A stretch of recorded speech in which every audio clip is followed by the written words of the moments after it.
আরে জান এসব নিয়ে কোনো চিন্তাই করো না, তারপরে তো ওই বিয়ে করতে। তোর না আজকে রেজাল্ট দিবি, দেখ রেজাল্ট কি হচ্ছে দেখ। হব্বা ভুলেই তো গেছিলাম, রেজাল্টটা দিয়ে গেলি তাহলে। এত বড় সাহস তুই এতদিন ধরে পড়াইছিস, এটা কি করছিস তুই? এটা তুই কি করছিস? ফেল করছে ফেল করছে ফেল করছে। কিরে ওটা সাদেক না? সাদেক আর বেটাকে মারিচ্ছে কি শেখ দেখি তো। এই বেয়াদব কি হয়েছে? ছোট বাচ্চাকে মারছিস কেন? আরে ও এসএসসি পরীক্ষা ফেল করছে, ফেল ফেল। এই বেয়াদব, ও ফেল করেছে তাই কি হয়েছে? ওর জীবন কি এখন এখানে থেমে থাকবে? তুই কি মারলে ও কি পাশ করবে?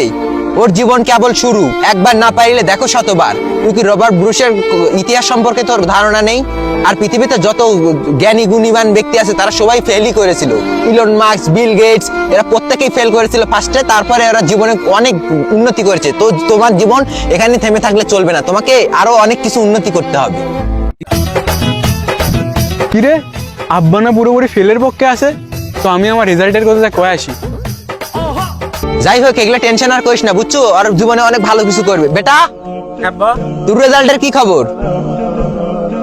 আব্বা আমি না ফেল করছি।